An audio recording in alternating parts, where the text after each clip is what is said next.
Live cities की night bulletin दिन भर बिहार में आपका स्वागत है। मैं शिप्रा झा। सबसे बड़ी खबर स्वास्थ्य विभाग से। जूनियर डॉक्टरों की हड़ताल पर सरकार सख्त, नो वर्क नो पे करेगी लागू। जरूरत पड़ी तो कानूनी कार्रवाई भी होगी। जूनियर डॉक्टरों का कार्य बहिष्कार तीसरे दिन भी जारी। आज भी कई ऑपरेशन टल गए। अब खबर सियासी गलियारे से। जेडीयू के सहयोगी दल बीजेपी ने मुख्यमंत्री नीतीश कुमार को जोर का झटका दिया है। अरुणाचल प्रदेश के 7 में से 6 जेडीयू विधायक बीजेपी में शामिल हो गए। जेडीयू के राष्ट्रीय महासचिव केसी त्यागी ने इस पर आपत्ति जताई है और गैर दोस्ताना बताया है। हालांकि मुख्यमंत्री नीतीश कुमार ने इस पर कुछ भी बोलने से इनकार कर दिया।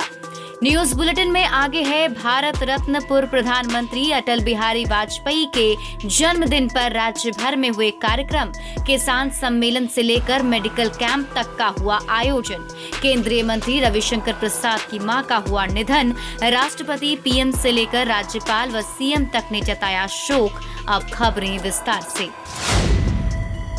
जूनियर डॉक्टरों की हड़ताल को लेकर बिहार सरकार सख्त हो गई है। सरकार ने साफ कह दिया है, हड़ताल के दिनों का वेतन नहीं मिलेगा। नो वर्क नो पे के आधार पर स्टाइपेंड से राशि काट ली जाएगी।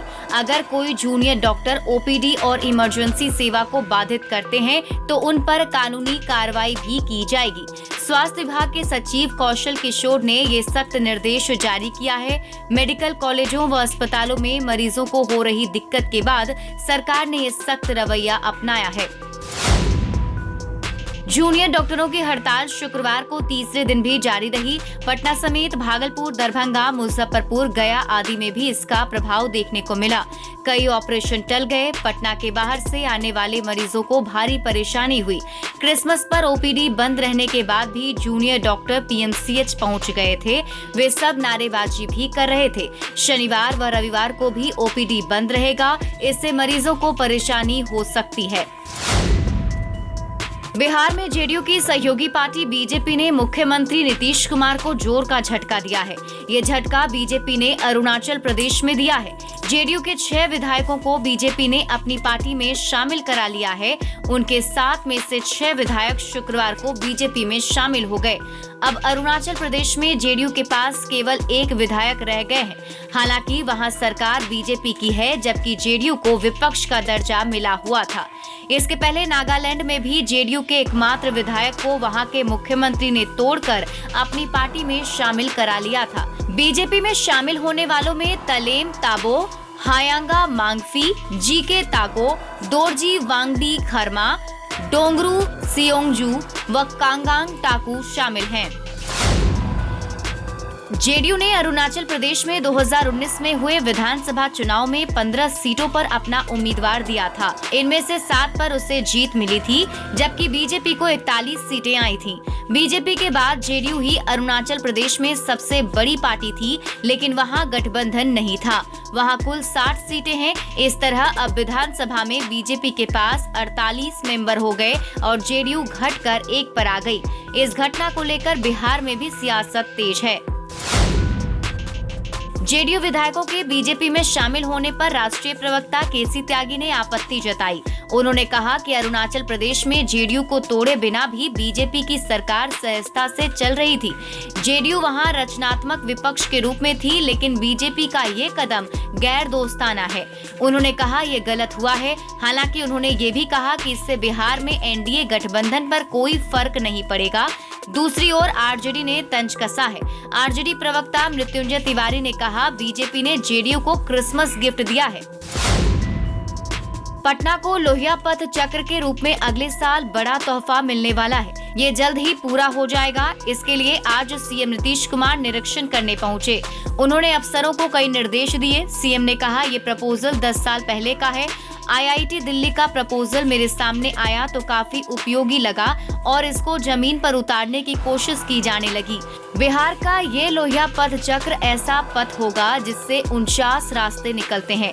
कोई किसी भी तरफ से जा सकता है। इसके नीचे पानी आने के बाद डिजाइन में विशेषज्ञों ने थोड़ा चेंज किया है। इसी को देखने आया था। भारत रत्न व पूर्व प्रधानमंत्री अटल बिहारी वाजपेयी की जयंती के बहाने किसानों के समर्थन में बीजेपी उतरी। पार्टी की ओर से पूरे प्रदेश में सुशासन दिवस मनाया गया। सभी प्रखंडों में बीजेपी ने कार्यक्रम का आयोजन किया।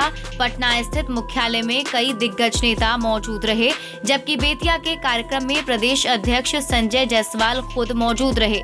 कहीं निःशुल्क स्वास्थ्य शिविर लगाया गया तो कहीं किसान सम्मेलन का आयोजन हुआ। अधिसंख्य प्रखंडों में किसानों के पक्ष में कार्यक्रम किए गए। पूर्व प्रधानमंत्री अटल बिहारी वाजपेयी के जन्मदिन पर प्रधानमंत्री नरेंद्र मोदी ने पूरे देश के किसानों को संबोधित किया। इसे सुनने के लिए पटना में पार्टी मुख्यालय स्थित अटल सभागार में पार्टी के कई दिग्गज नेताओं का जमावड़ा लगा हुआ था। इसके साथ ही जिलों में भी व्यवस्था की गई थी। बेगूसराय स्थित दिनकर भवन में खुद केंद्रीय मंत्री गिरिराज सिंह मौजूद रहे। किसानों के बीच उनके अकाउंट में राशि का हस्तांतरण करवाया गया।